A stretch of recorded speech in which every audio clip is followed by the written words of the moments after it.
Assalamualaikum warahmatullahi wabarakatuh. Kembali lagi dalam channel Alfiani Matalinda, nomor induk mahasiswa 17230002, jurusan akuntansi dari Fakultas STI KBP Padang. Di sini saya akan menjelaskan tugas ke-13 tentang seminar akuntansi keuangan yang bertema tentang hedging, di mana tema tersebut berjudul tentang hedging berita perubahan iklim. Pembahasannya adalah iklim bumi berubah, tetapi ketidakpastian di sekitar lintasan dan konsekuensi ekonomi dari perubahan iklim sangat besar. Akibatnya, investor di seluruh dunia menginginkan produk yang memungkinkan mereka melakukan lindung nilai terhadap realisasi risiko iklim, karena sifat risiko iklim jangka panjang dan tidak dapat diversifikasi. Kontrak berjangka atau asuransi standar di mana satu pihak berjanji untuk membayar pihak lain jika terjadi bencana iklim sulit untuk diterapkan.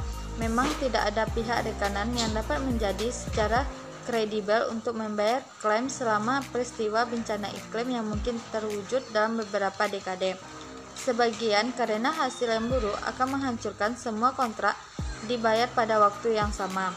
Oleh karena itu, investor individu sebagian besar dibatasi untuk mengasuransikan diri terhadap risiko iklim. Kasusnya yaitu, selain itu, bahkan jika dapat dengan mudah memperpanjang deret waktu, maka lebih jauh ke masa lalu, masih belum jelas apakah periode sampel tambahan akan membantu dalam membangun portofolio lindungan nilai iklim saat ini. Secara khusus, masuk akal bahwa risiko iklim baru mulai dinilai dalam saham dalam beberapa tahun terakhir karena perhatikan investor terhadap risiko meningkat. Memang beberapa bukti tidak langsung untuk saran semacam itu berasal dari fakta bahwa permintaan akan tindakan LST telah meningkat secara substansial selama beberapa tahun terakhir. Akibatnya, tidak jelas apakah perusahaan dengan eksposur risiko iklim yang berbeda memiliki keuntungan terlebih yang berbeda dalam menangani berita iklim yang terjadi pada tahun 1990-an. Sampel yang digunakan menggunakan sampel 4 regresi, yaitu analisis tentang portofolio lindungan nilai iklim berfokus pada periode antara September 2009 dan Desember 2016. Ini adalah periode di mana mereka mengamati kedua ukuran inovasi berita iklim, CCW SJT dan CC Next New T dan Sustainalytics dan MSCIE Score. Oleh karena itu, dapat melakukan perbandingan langsung kinerja berbagai lindung nilai portofolio untuk dua series berita iklim selama cakrawala waktu ini.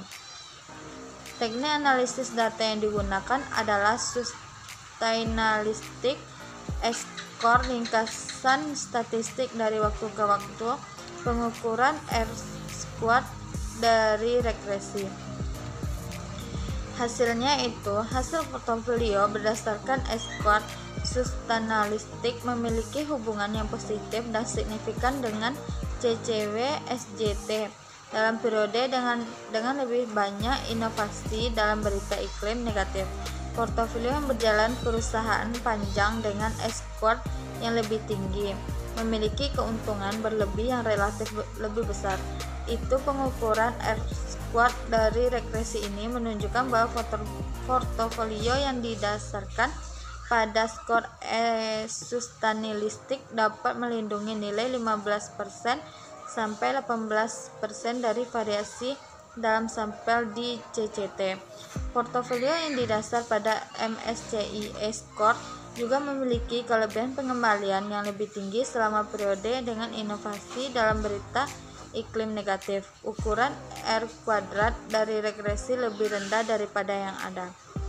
Sekian hasil presentasi hari ini. Assalamualaikum warahmatullahi wabarakatuh.